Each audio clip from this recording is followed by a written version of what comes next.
I remember my boss asked me, she was like, Elon Musk liked your tweet, and she said, what was it about? And I said, well, the headline was democracy doesn't work. Why the hell is there this building that looks totally different to all the ones around it, built in the Gothic style, which is the style of 11th century France, really? And it's because of, I mean, Ruskin literally thought there was a moral imperative to embracing the kind of medieval period. There is this thing where people often say Cyrus was writing down the first Charter of Human Rights, and I think in the UN they actually kind of uphold it like that. But what I learned at university is that, this is essentially a load of bollocks. Ben, welcome to the show. Thank you very much. It's an honour to be here. An honour. That might be I think it's an understatement, but it's actually an overstatement. So, Ben, what we're going to do is we're going to ping pong around some of your most popular videos and potentially dissect and discuss some of the interesting topics covered in those videos. Do you think you're up to the challenge, Ben? I'll try my best. Ben, for those listening, Ben's sporting a BBC radio mic cover. So really, the expectation's really rather high then. I'm not so sure. Like, so there are lots of the great podcasts out there now, definitely not the BBC. So, yeah, maybe it's not such a high bar to jump over. So, Ben, why is Big Ben and Houses of Parliament built in a Gothic design, but not a Gothic age? Well, I mean, this is one of those things that I find interesting, and I always wonder if it's remotely interesting to anyone else. But so the kind of surface level story is that there was this great big Gothic revival during the Victorian period. You could say 19th century, and Augustus Pugin is probably the foremost Victorian Gothic architect. He has this fabulous background where he's designed all sorts, and he came up with these brilliant rules for what makes beauty. And I mean, I was about to say I could talk about that for hours, but I couldn't because I don't know it inside out. But when I read it, I was like, this is extremely convincing. But basically, he was a Catholic, so he couldn't enter into the competition to build the Palace of Westminster and the Clock Tower. But Charles Barry won it, and Charles Barry is always remembered as the man who built Big Ben, or not Big Ben. Big Ben's the name of the bell, of course. But who built the Palace of Westminster? Because before it could be finished, Pugin had this massive breakdown and was committed to an asylum and sadly died. And he's, outside of architectural circles, seems to have been largely forgotten. I mean, I'd never heard of him until I came across this story. And so I thought it'd be nice to kind of remember him. But the things I find most interesting about these things is it's not just a story about, some architect who is forgotten. Why I find it interesting is because why the hell is there this building that looks totally different to all the ones around it, built in the Gothic style, which is the style of 11th century France, really? And it's because of we get the Enlightenment, and then after the Enlightenment, a certain group of people, many of them in England, many of them poets, they have this kind of repulsion towards the rationality and coldness of the Enlightenment. And so they embrace emotion, nature, they're the romantics. And as part of this, there's this kind of nostalgic backwards look to a simpler time, I guess you might say, or they might say. And that time they land on is medieval England. And what is symbolic of that is Gothic architecture, not the kind of classicism that is so associated with the Enlightenment. And that's why you get this totally out of place Gothic style in Victorian London. And, I find it just because if you were to do that today, I think you'd be accused of a pastiche. And they certainly were. I mean, there were people who said the Palace of Westminster is some hideous pastiche at the time. So, yeah, it's interesting how these things come and go in cycles. I think John Ruskin wasn't that much of a fan, was he? I think he called it the most effeminate and effectiveless heap of stones ever raised by man. In a classic Ruskin way. Yeah. Well, I have to say I didn't know that, but I'm absolutely shocked because Ruskin was a big advocate of the Gothic. Like, he absolutely loved all that stuff. He was very much part of that kind of that worship of nature.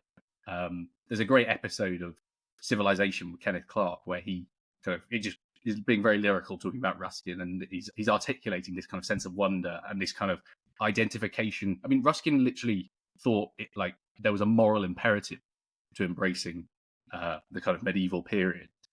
He saw it as a time when workmen's skills were more more valid, more appreciated, and there was it wasn't just an aesthetic thing. It was part of a kind of moral outlook. But anyway, that's not to say that what you said isn't true. I have no idea. I'm just Well, surprised by it. I mean, the confidence in which I said that quote is suddenly shaking under your historical scrutiny. But we can check it out. He may well have thought, oh, it was a badly done one, which would have been quite justifiable, I guess. Yeah.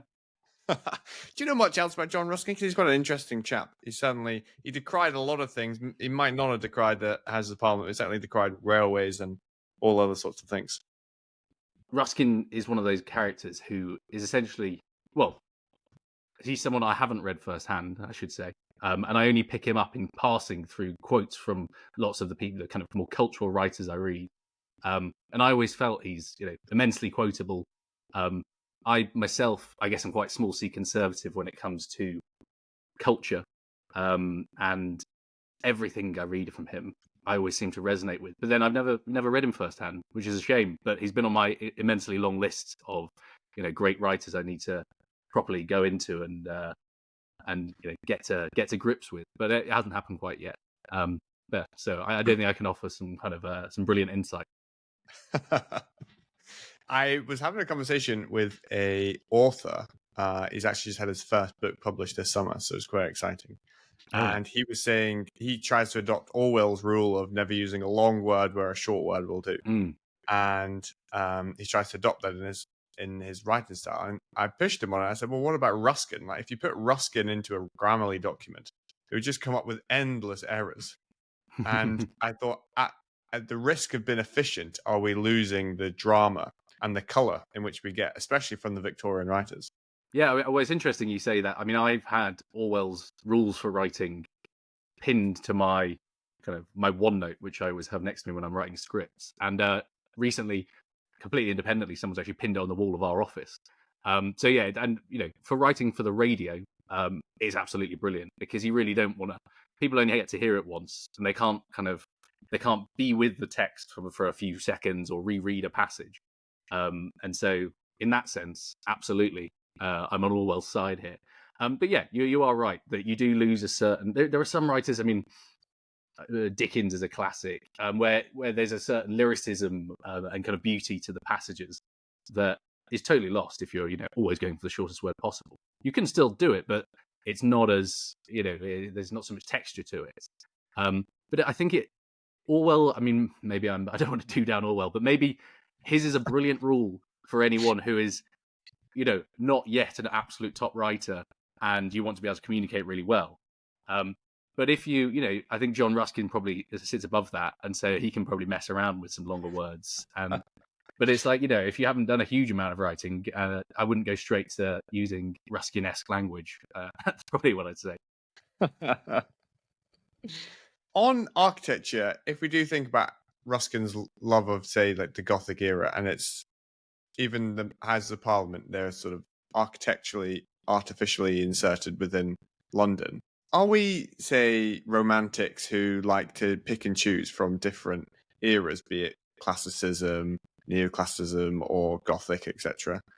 Are we just being quite artificial in the fact that we're not inventing anything new or creating anything new when it comes to architecture? Because at least the modernists are creating something for their own and trying to create a style for the modern age. And obviously the jury's out whether or not it's effective.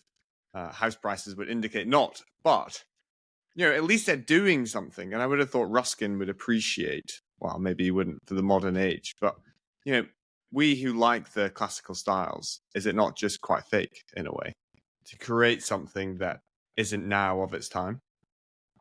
I mean, I guess that's an argument. I think thing is, but people like Ruskin, they put a strong emphasis on the form of a building, the utility of a building, but they also put a premium on beauty as a good in itself. And if you look at the Bauhaus, one of the most famous sort of modernist architectural styles, the classic sign, the classic line of it is form follows function.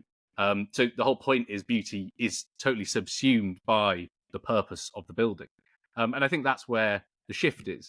And it's partly an economic one. This is all bred out of 2 world wars happening and Europe especially needing to rebuild in a affordable way. And so it means that, everything became stripped back, no place for ornaments, and no place for, I guess you could call it like the frivolities of what makes something beautiful. So I think, Ruskin had and the Pugin as well, who I mentioned earlier, he rants and rants about unnecessary ornament, things that, strapping a Gothic, some Gothic decoration like a gargoyle or something onto a building that doesn't suit it. He was absolutely furious about that kind of stuff. So I'm not just saying, like buildings nowadays should have gargoyles on them, or they should have, pointed arches everywhere. But there could be more of a premium placed on that, and maybe that should be kind of baked into the construction method a little more. And I guess, maybe it's not economical, but is it the only driver? Is that the only thing that's cared about? But then again, like I was having this debate with someone, and they were saying, they were almost saying, it was on Twitter, so inevitably it descended into them saying it was a kind of conspiracy of governments to like make our lives uglier. And it got me thinking, and I realized that, although almost everyone I speak to probably agrees that yes, it would be much better to have more beautiful buildings and to have more of a premium placed on that beauty, no one votes on these things. No one goes, in the next general election and says, all right, well, maybe we'll have less money going to the NHS, but we'll have more beautiful town centres. There's just people, people's action. People say one thing, but their actions suggest something else. They place a premium on different stuff, and I think pretty much all art is an expression of the values of a society. And we now live in a much more democratic society where politicians have to be responsive to the immediate needs of citizens, whereas almost all the great works of architecture are built in societies where that's far less of an issue. Either it's a monarch glorifying themselves, or it's the church doing the same, or it's a wealthy merchant who, I wonder if social media here actually has a role to play, but in the fact that, this is just a half-baked theory I was thinking of the other day, so don't take it as gospel. But back in the day, if you wanted to express, your hard-earned wealth in, I don't know, maybe you're in 17th century Amsterdam or something, your way of doing that is to commission some great works that can be displayed in public, and that then people will know how much of a big dog you are. But nowadays, you'll just rack up 20 million followers on Instagram posting about your brilliant business, and that's the way to do it. There's hardly any benefit in building like the local town square. So that's another, again, as I said, I haven't read that anywhere. I was just thinking at the top of my head. I was having this very conversation on the podcast with a guy named Sam Scruton, who's the son of the late philosopher Roger Scruton. Yeah, I listened to that. It was very interesting. Yeah, and I was saying, and I think it was in that episode, I was saying that, for example, in Edinburgh University, where you have graduations, one of the famous buildings is the McEwan Hall, and it was a wealthy merchant called James McEwan who built it. And I said, I wonder if, in a way to sort of reverse the budgets when it comes to housing, I wonder if we bring in private individuals who can invest, and then it can be insert their last name hall, insert their last name pool, or whatever, and we could marry the two between public and private sector. Yeah. Well, are you saying if this was to be done now, or that was the reason? Like it works back then when there was less money floating around, so why not now? Well, it certainly does work. That's why so many museums and things like that have the name of many now blacklisted families like the Sacklers and so on. So yeah, clearly it does work, but I wonder if there's such glamour in building. I don't know, like Manchester Town Hall's a bad example because there probably is a certain kind of prestige to that. But beyond the kind of elite buildings, I wonder if there's less of a drive to build the local shopping centre here. Whereas, it's amazing when you go, what was it? There was some, a classic is Greenwich Naval Hospital. I'm always baffled by, so again, I'm quite going back to civilization a lot here, but Kenneth Clark walks in and he says something like, is there any greater sign of civilization than when a naval hospital is built like this? And it's like unbelievable, the building, and it's got like, sometimes called the British Sistine Chapel on the ceiling. And you're like nowadays, there's no incentive for someone to build a hospital for literally, Navy and soldiers to look at that in that kind of level. But different things are prioritized in different ages, and I guess it's a bit of a trade-off. I think, if you want all these things like the rights of the individual, when they become hugely prominent, and I'd say, most people, if you ask them what's like core value that you want your society to abide by, it's human rights and equality, things like that. But if that is something that everyone lives around us, then it's quite rare that they're willing to sacrifice something like their healthcare or pay more tax or this kind of stuff for something that, whilst beautiful, they might only see once every now and again. Interesting. So it's a definite trade-off. Well, I mean, yeah, again, these are all things that I just kind of mull over in the shower, so I can't say that I don't have an enormous body of research behind it. But to me, it just, if you just look at civilizations throughout history, this seems to be an absolutely recurring theme, and it makes perfect sense to me. So I see no reason for me to be wrong. But I would say that.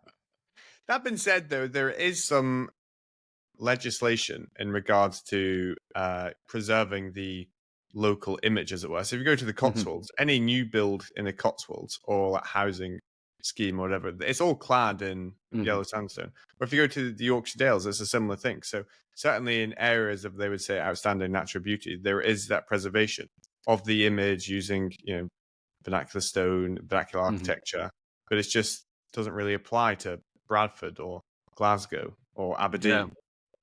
Yeah, and like I mean, I'm a hypocrite in one way, because whilst I absolutely love that, and I am so pleased that they've managed to maintain that kind of vernacular architecture, local traditions, I'm also 28, and I quite like house prices to be a bit cheaper than they are. And one of the big policies is getting rid of all these protected land, or not all of them, but reducing the amount of protected land in the UK to build more homes, which will obviously make the UK more ugly. But will benefit young people who want to get on the housing ladder. So I'm speaking out of both sides of my mouth, I guess you could say. I do wonder whether, when it comes to architecture, the equation needs to be architecture plus time equals enjoyment. Because even, say, Paris, for example, when the Parisian slums were getting cleared and Napoleon III created a role called Prefect of the Seine, and he asked the guy to basically rebuild the center of Paris and make it look wonderful and beautiful. And he designed and built the boulevards, of which we all know very well in Paris. Why we love them. But within 20 years, he was sacked because the locals didn't like him and didn't like what he was doing. And now, 200 years later, it's just such a hotspot for global tourism because it's so pretty and it just flows, and there's lots of trees and everything's, neat and tidy. And it's that, when we look back, of like, they didn't like it at the time, they didn't like the Eiffel Tower at the time as well when that was built. I wonder if it's architecture plus time equals enjoyment. Like, are we going to look back and be like, oh man, what they built in the 2020s, so good. Can't believe they didn't enjoy it at the time. Yeah, and I know there's so much of this, and I mean, one argument I heard for brutalism, which I found kind of intriguing and I never really considered before, was this idea that brutalism is almost supposed to be kind of integrated within the nature around it. It's almost supposed to look like some kind of natural emanation from the rock. And you notice like a lot of Brutus buildings, like the Barbican, they often have greenery kind of not really neatly contained, but almost like kind of falling over some of the balconies and things like that. And it's this idea that over time it kind of becomes integrated and becomes a whole. And I can see an argument for that. And again, maybe when every building isn't a straight glass tower, then the glass towers will be like, oh my God, this is absolutely amazing. I guess the problem is the consistency of building like that. This kind of like, lower C corporate architecture where it's become functional, it's become cheap, and just when everything... actually, yeah, a better example would be, I was reading something the other day that was talking about how things like, pared back minimalist architecture, particularly, Bauhaus stuff. Well, I mean, that's more design, but, this kind of stripped back look would have looked totally cutting edge and fresh when it first came in, because, a huge amount of stuff would have been Art Nouveau, or Art Deco, or, various other styles, or just, very old and crumbling down. Or there would have been like, the old Gothic cathedrals lying around. But that kind of milieu that I've described would have been more the norm. And so this super pared back, you could say personalityless, but it would have been totally new. It would have been exciting.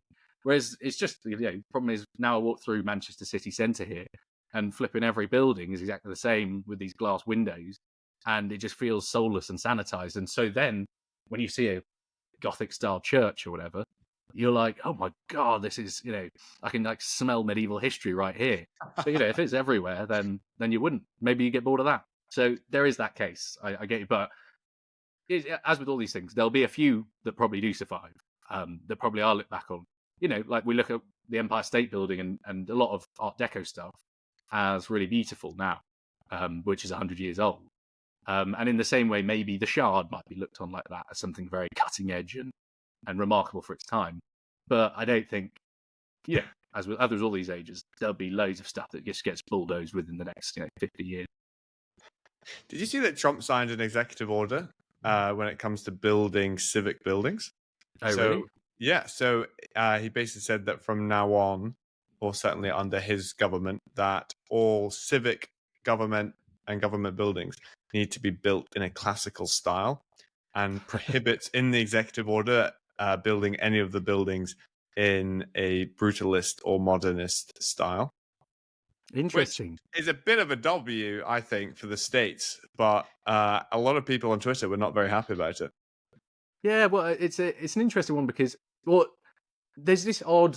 I mean, in some ways it's not odd at all, but the kind of very traditional history-obsessed right are very, well, at least on Twitter, are hugely Trump supporting, but Trump is anything but classical in his his outlook, his values, his kind of appreciation of beauty. There's nothing like look at Trump Towers. I mean, he demolished a load of Art Deco, like some really beautiful Art Deco stuff to build Trump Tower. So obviously it's like he's kind of giving the people what they want. But in a sense, yeah, I mean, I'm all for it. That's very nice. Like, it's lovely. I was surprised he didn't choose Art Deco more than classical. But then I guess it's because Congress is a great classical building, and maybe there's a bit more prestige to it. I know Elon Musk is a massive fan of Art Deco, and I think the Tesla design is largely based on that kind of look with its jagged angles, and like incorporating almost classical motifs, but in a very kind of modernist style. But yeah, I mean, it's interesting, and I guess in that sense, Trump listens to his base, so yeah, it's an interesting one.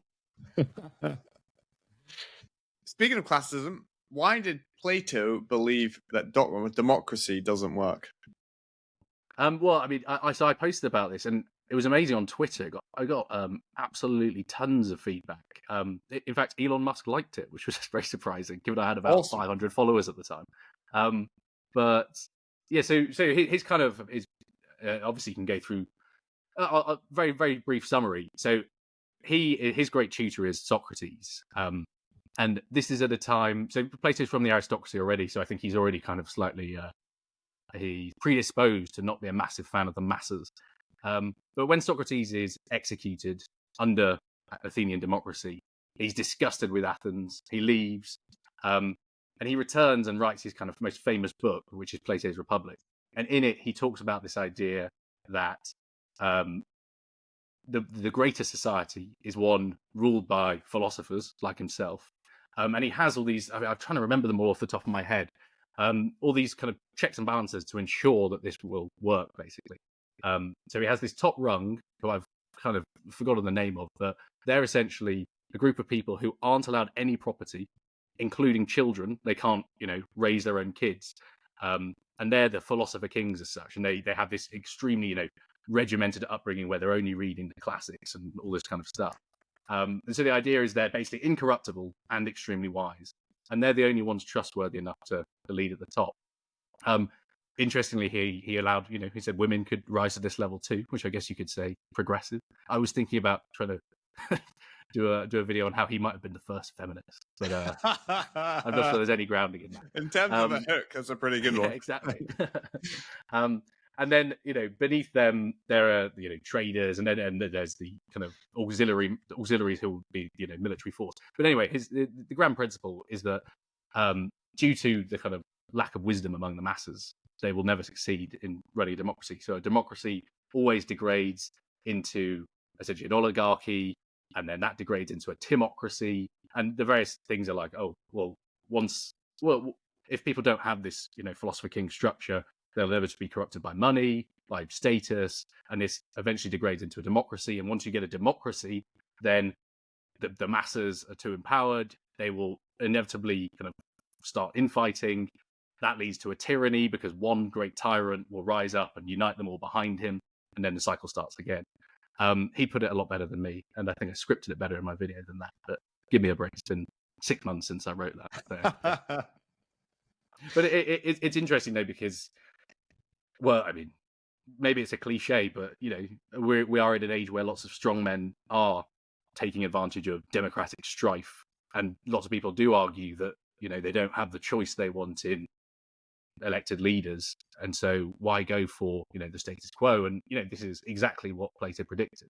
I guess the difference is that he then thought that's a bug in the system and it means the system doesn't work, whereas most people, well, most Democrats in small d, would say yes, this is a feature, and the whole point is then we renew and as Churchill said, I think it was Churchill, it's like a bad system but the best we have.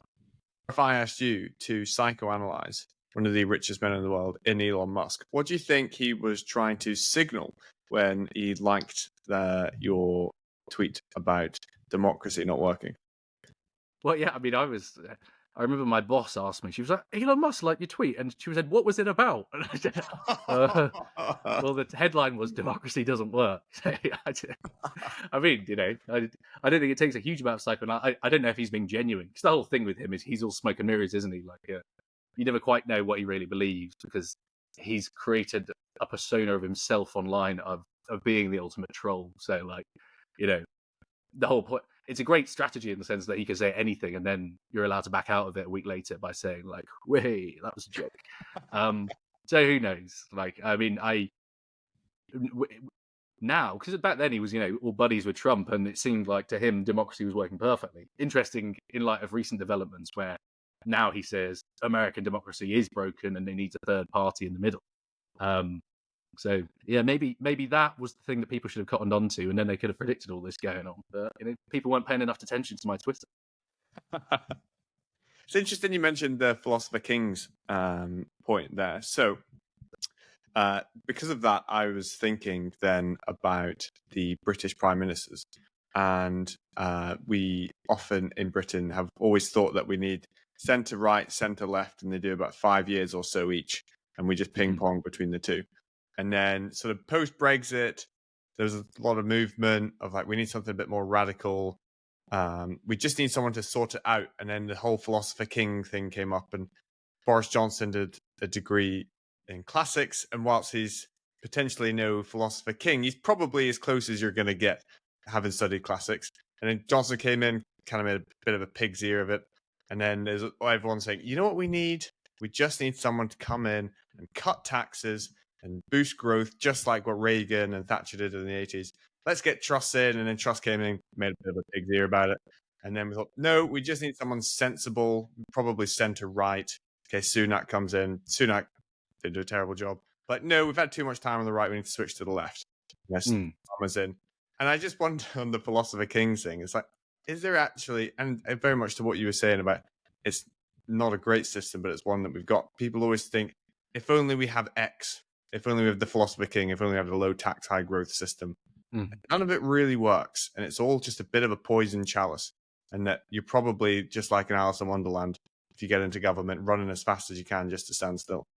I guess one problem with it is that, or particularly if you compare it to kind of Plato's time, is that, governments are enormously technocratic nowadays. It's the job is so different to be a prime minister. Now, Boris Johnson, I guess, was one of the things people always said about him was he was a really good delegator when he was like mayor of London. And that was the kind of his supporters, more intellectual supporters' way of justifying why he might be a good prime minister. Because he could be just a figurehead, essentially, who talks the talk, and he knows to like give the economy to that person and help to that person and take his hands off. Now, as it turned out, it didn't seem to work very well. But Starmer struggles because he's the inverse. Like he is the technocrat who probably does have enough attention to detail to cover all these various, industries and various departments he's got and whatnot, but he has next to no charisma and no kind of outlook that can inspire you rather. And one of the, I remember reading Janan Ganesh, who's brilliant columnist at the FT, who I don't know if he came up with this, but he wrote a column ages ago about the vibes theory of politics, and it's just this idea that the vast majority of people vote for the person they essentially think is not their best mate, but just like a good, solid person, and they tend to vote for people who they think they could get on with. Because who can be asked to read like the entire manifestos of all the parties every time it comes around, especially given the amount of elections we have these days and votes we have to go to. So a huge amount of it is that, and Starmer kind of benefited from the Conservatives running themselves into the ground totally, and during the kind of end of the last government, and not having a huge amount of opposition on the left. So he got this stonking majority. But unless he builds a massive personality in the next kind of few years, I really kind of fear for him, because he's so inept at kind of inspiring any hope in people. Even if he's he may well be a good governor. I wouldn't write him off in that sense. I'm not really sure if that answered your question, but there we go. Can't really confess there was a question, I guess, so you kind of ran with it. With that would be my excuse. Admiral Gusto. I think, though, when it comes to the vibes, I don't know if you've seen it all. This is quite non-technical or very non-serious, but have you seen Labour's social media of recently? Very little. I see far more reforms, which is interesting. I mean, I would put myself kind of generally on the there, Ben. Well, that's what I was wondering. But then I don't think I could be accused of being like a natural reform voter. Obviously, being a BBC employee, I shouldn't really be talking about this at all. But dead centre. But yeah, as in, I think the fact that I've seen far more, and I don't think I can't remember ever seeing any Labour stuff popping up. Just probably is suggestive of how like anodyne it is, I imagine. Maybe it's brilliant. For some reason they've got on like, I don't know who they've employed, this new social media team, but it's very like, when Curry's did some really random stuff just to get their attention. And anyway, basically anyone, just go and look at Labour's Instagram. It's wild. It's just really? It's like quite Well, I'll check it out. I'll let you be the judge of that. But away from the modern and the potentially career-threatening, and into Cyrus the Great, Ben, can you tell us a little about this figure who a lot of us don't really know much about? Yeah, sure. I mean, he's a remarkable king in that he was basically born in a nomadic tribe and sets up the biggest empire known to human history at that time. So he kind of takes control of the Medes. He then marches west to Sardis, I think. Then he's invited into Babylon because of his fearsome reputation. He starts off what becomes known as the Persian Empire, or the Achaemenid Empire. Now, obviously, there have been plenty of rulers who have set up empires, but he has this lasting legacy, which I kind of, I guess, blundered into slightly without really knowing. So I studied Cyrus a bit at university, and one of the things that's always said about him, well, this is the controversial thing, is that when he went into Babylon, he famously, and it's recorded in the Old Testament as well, I believe, I think it's the Old Testament, but he releases the Jews from captivity and allows them to go back and rebuild the temple in Jerusalem, which has been destroyed centuries earlier. And there is a bit of a story out there that he was totally against slavery and outlawed slavery across the empire. Now, the historians I read when I was doing some research pointed out that, and he famously made this thing called the Cyrus Cylinder, which is essentially a text inscribed in stone, which kind of talks about his deeds and what he's done, and paints him in a very good light, surprisingly. There is this thing where people often say Cyrus, on that Cyrus Cylinder, was writing down the first Charter of Human Rights. And I think in the UN, they actually kind of uphold it like this. But what I learned at university is that, this is essentially a load of bollocks. He's for his time was, I guess you could call him progressive, although it's a very anachronistic term. But, he was someone who, clearly did treat conquered peoples a bit better than was the standard for the time. It does seem like slavery was far less in the Achaemenid Empire under him than it was in other empires at the time. But, this is essentially a propaganda document. It's like, I don't know, like Darius the Great wrote the best inscription, and no one regards that as some kind of brilliantly accurate summary of his deeds when he just talks about how great he is. And this is a long tradition in the Near East of these cylinders and inscriptions where kings will write them up afterwards. Anyway, so I posted this and I suggested that, it's a stretch that this is the first Charter of Human Rights. Because he did slaughter it. Like, you don't get a reputation so fearsome that they let you into Babylon because you've like given everyone hugs and kisses around the Persian Gulf. Like, obviously he was a very brutal man. Like, that's why he's successful. And I got some Iranians going absolutely bananas at me, saying, I hate Iran and I'm like a disgraceful person because this is clearly some kind of imperialist outlook. And Cyrus actually was the first bastion of human rights, and essentially painting him as a kind of 21st century liberal. Who's like hugging trees and doing all this, and I'm just like, there's absolute madness. Like, even if I've underestimated Cyrus's his beneficence to his conquered peoples, like there was one which I found, I called him a dictator, but I said he was a truly benevolent dictator, and he inspired the idea of the good benevolent ruler for centuries to come, right up through Machiavelli and so on. And there was a huge outrage at me using the word dictator, and they said, there's no way Cyrus is a dictator. And I was like, a dictator is just an all-powerful ruler who, doesn't have to defer to anyone. He's literally a king who called himself, like, the king of kings. So in what way is he not? I mean, it's ridiculous. I don't know. Anyway, I'm spouting something that was brewing in me for a while, because I got quite irritated by that, especially given those, hundreds of people commenting. But then again, thousands more people said this is great, including many Iranians. Like, far more Iranians said nice things and sent me messages saying that's great, thank you for telling this history, than criticized. So yeah. Anyway, I just thought it'd be more interesting to talk about the bad stuff. And if you keep points, then what is he that he's talking about? What is it that echoes through to the 21st century? Well, I think it's this, in very basic terms, it's this idea of being the benevolent ruler, the ruler who doesn't absolutely. I mean, he sounds like he did slaughter, according to some historians, who then. Actually, I won't get into all the arguments about it, but basically, some people would say he did slaughter a lot of the people on his way to Babylon, and others don't believe that happened. But certainly, his legacy, which is basically written up by Xenophon, or maybe pseudo Xenophon, I can't remember which one. And so he became the model for Greeks of what a good ruler should be.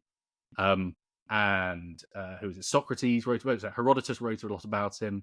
Alexander the Great, when he was doing his conquest of Persia, goes to Darius's tomb and pays tribute to it. And someone with an ego as big as Alexander doing that shows that he was held in pretty high regard. And this kind of tradition of looking to Cyrus as one of the great men of antiquity is remarkably resident in the Christian world. Not a group of people in the Middle Ages that were particularly generous towards ancient rulers from the Far East, but yeah. They clearly held him high regard, so fair play to Cyrus.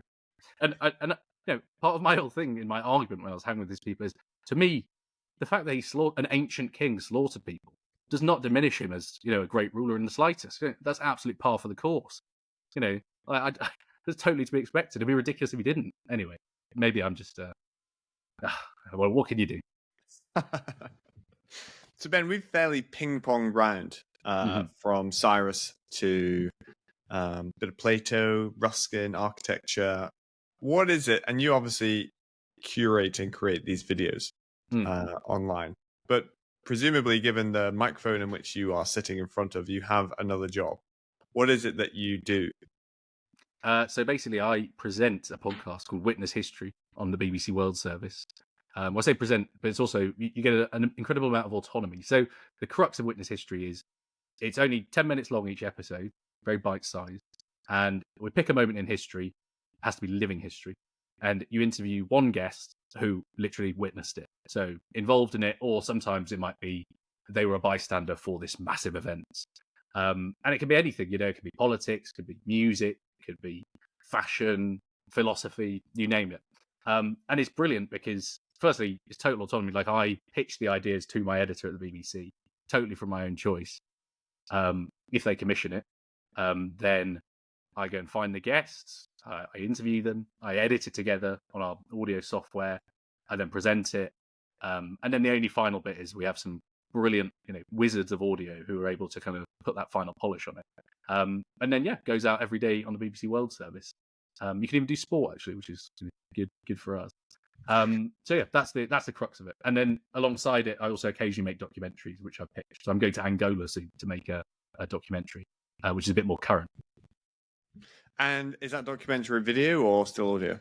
So this is audio, but nowadays everything's got a kind of video side of it because you want to promote it on social media. So I'll be filming a lot of it, but not with a camera crew. It'll literally just be me with my iPhone and maybe a handset, and try and turn it into like a couple of digital videos for Instagram and maybe even TikTok if the BBC can venture that far out. But yeah, so it's primarily audio though. So it's about a little railway in Angola. It was quite a big railway actually, called the Benguela Railway. But I find it very interesting. So it's basically, I've been working on how to summarize this very concisely, not very successfully yet. But basically, China's been investing tons in Africa since the 2000s. And this particular railway stretch is one which links the kind of copper belt of Central Africa to the Atlantic coast in Angola. And it's a place where you can then bring the minerals that power all our gadgets and the green revolution and everything out.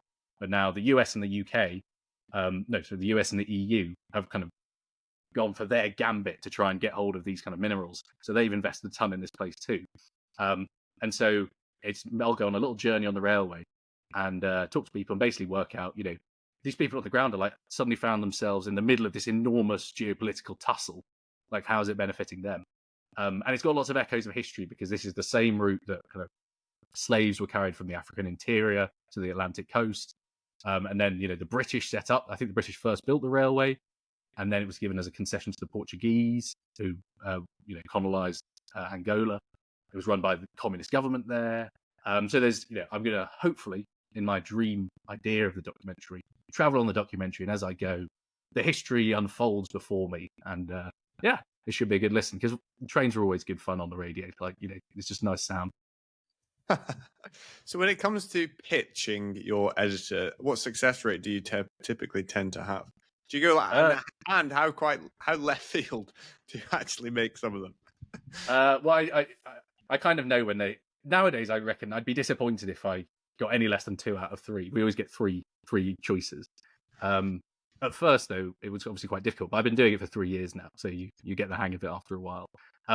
You do. I've gone quite left field for some, but often they just get rejected. I tried to pitch one a few weeks ago, which I still think should have been commissioned, which is about the CIA commissioned a porn film in Indonesia back in when was it? Maybe the 70s, where Sukarno, the leader of Indonesia, they wanted to kind of find out a way to destabilize his control, and they knew that he was supposedly into kind of having flirtations with women and late nights at hotels. And so they hired actors, filmed a kind of mock porn film, and then sent stills of the film to various like local Indonesian press. And they thought that this would, rock the boat. And apparently Sukarno absolutely loved it. So it didn't go very well. But then in the BBC archive, I found this interview with a guy who was, he was the main guy, like running the whole operation. Ex-CIA, and he'd started running write books by then. So he was trying to get his story out there. And I was like, this is brilliant, but a bit too X-rated perhaps for my editor's taste. What's the mood within the BBC as to the future of media? Because it certainly is pivoting, say, people are moving away from radio to podcasts, or is it a managed decline situation, or is it very much an embracing of the future? Well, I mean, they'd always frame it as, embracing of the future. I get that, but there's an acceptance that, when the barrier to producing media is so low, so like I'm sure you're hugely successful, but I imagine there isn't millions of pounds behind this podcast. But the fact that you and me can just do this so easily just means that it's inevitable. Great podcasts like yourself will be able to spring up, and that's just on the audio side of things. The fact that people can make really good, quite well filmed little mini videos inside like the local cathedral here or whatever just means that the BBC is never ever going to dominate the media like it once did. when there was such a high barrier to, creating really good content, as there was until, really like the social media revolution. So I think that they know that they're never gonna have that kind of dominance again. But their drive is to compete and to not just be stuck in our ways, and to target. They have this obsession with targeting kind of younger people, which I mean, I as an employee, I don't want to slag them off at all perfect in public, but I would say that sometimes, as someone who's quite basically accused of being an old man by a lot of my friends and my girlfriend, sometimes I am like, oh my god, why are we giving that so much airtime when why don't we air some great like art history documentaries a bit more often? But like maybe that. I imagine these things sell. They look at the numbers, and I bet you they get higher views when they put the latest contestant of Love Island doing a new cooking show. So fair play. It's quite fun actually, because I haven't put in a lot of thought to what I would do if I was a Director General of the BBC, but certainly one thing that I would like to do is see a recycling of all the really good programs. Like the Reith lectures over the years have had some absolute bangers. And it's actually really hard to find them. So it's like, why don't we just recycle them? Well, I always find like the BBC archive account is actually quite good at this on Instagram. But there should be so much more of this. I mean, it should be things you have to dig, and like because of my job, I spend a lot of time in the BBC archive, and I'll find interviews with people who are lionized today. And if you ask me, I'll probably just go totally blank. But often I'll just stumble across them, and they're like, here's an hour interview, or here's some extremely famous philosopher presenting the Reith lectures, or and you're just like, oh my god, this stuff's here. And you go on social media, and you'll see someone puts a quote of this philosopher, and it gets 1 million views because everyone's like, wow, yeah, love it. And the BBC is just sitting on a goldmine. And I agree. I'd love to see them kind of push that stuff more. Maybe it'll be more kind of. It would attract more traditionalists like us than younger people who maybe don't know about it so much. But I absolutely agree. I'd love to see a bit more of that. Ben, you put up a video. It was quite a popular video about the famous dinner party game of choosing which 3 people you would have dinner with if you had the choice. So to end this podcast, Ben, what I'm going to do is ask you to choose your 3 people of who you're going to have dinner with. I think. Who did I actually choose for that? I think I went for. Well, maybe I should just do who I feel now. I think. I mean, the first person that springs to mind would be Jesus. No, I mean, I'm not religious myself, but I just think it would be so fascinating to see if what his reaction would be to the enormous, earth-shaping consequences of his life, very short life. And how, I mean, he may well have totally believed in everything he said, so that it would be less so that, but it would be more just to see someone who, I would say is the most influential man in history, influential person in history. So yeah, that would just be fascinating to just bounce a few ideas off him and tell him how it all went. The other one who I think would be the most influential person of the last 500 years, I generally think, would be Martin Luther, and as in Martin Luther, the Protestant reformer, not Martin Luther King.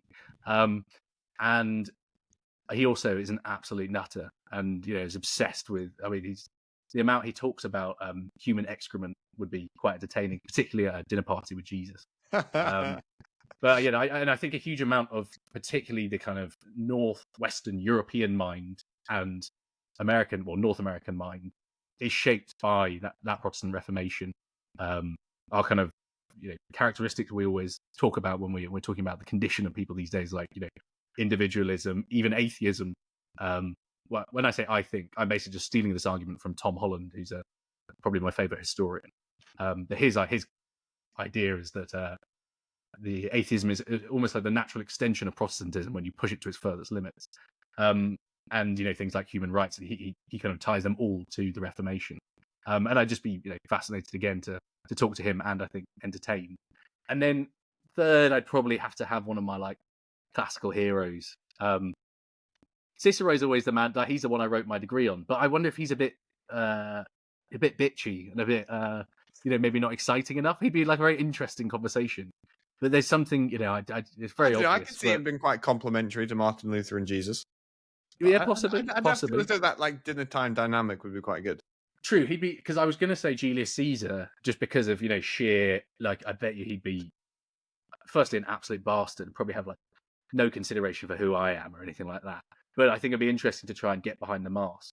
I mean, I'd put Donald Trump right up there as someone I'd love to have dinner with, because I'd love to, if I got an extended period of time, it couldn't be you have a quick McDonald's with it. Like, it would have to be an all evening multi-course meal. And you'd hope that at some point you get a bit more of a sense of like who he really is deep down. And I'm not saying he's always putting a mask on, but if he truly believes everything, if when he says things and goes back, is he doing it deliberately? He talks about, and even the way he speaks, he talks about the he called it a technique where he does that thing where he starts and then he rambles off somewhere and he says, but I always bring it back round to the start. A Trumpian weave. Yeah, the weave, that was it. And I all these little ticks of his, which are very engaging, I have to say, like in a kind of, just a viewer of things online. I'd love to just kind of peel back the layers a bit and see kind of how real it all is. And Trump does clearly have a bit of a human side too. You saw it when he was, talking to that Ukrainian journalist recently. And very occasionally you see almost like a kind of cuteness in him, kind of strange for such a man who seems so hard sometimes. And so, yeah, I would be interested to kind of see if I can break into that at all, but highly unlikely. Jay, I think he would be an absolute dark horse when it comes to, and I was thinking about this basically, he's about Trump, he's about the human element, and then there's that video of him looking through his first term when he was at Buckingham Palace, and he gets quite emotional when looking at... That's exactly the kind of thing I'm talking about. And he has these strange soft spots you wouldn't really anticipate, where you suddenly, it's like it kind of little kids emerge from inside him. And I'd love to be able to like see a bit more of that firsthand. Do you know who would be a dark horse though for this game? Would be Queen Elizabeth II. Yeah, true. I bet she'd have, because she has so much goss from It'd be great to see her and Trump, because then you'd get a kind of, I mean, this is just hearsay, but she seems to be the one person that he seemed to elevate above all others. And, she could, and, judging from that photo album as well, like, I wonder if his whole bravado would, I imagine, either you could say crumble if you're going to be rude, or just, not be present. And would you get a totally different Trump, or would it be buttoned up? I don't know. It'd be interesting to see. So who's the final three then? Oh, well, yeah, I've listed 5 there, haven't I? I'm going to go for, I don't think, well, Trump's too modern, and like it's very easy for us to always think that what goes on the moment is the most interesting, but the lens of history is a valuable filter. So I'd say I'm going to go for my instincts, which was Caesar, Jesus Christ, and Martin Luther. Very good. And on that bombshell, Ben, thanks for coming on. You've been a lot of fun, very insightful, very engaging. Appreciate your time. Oh, I hope so, Joe. Anyway, thank you very much. No, it's been great. I really enjoyed it.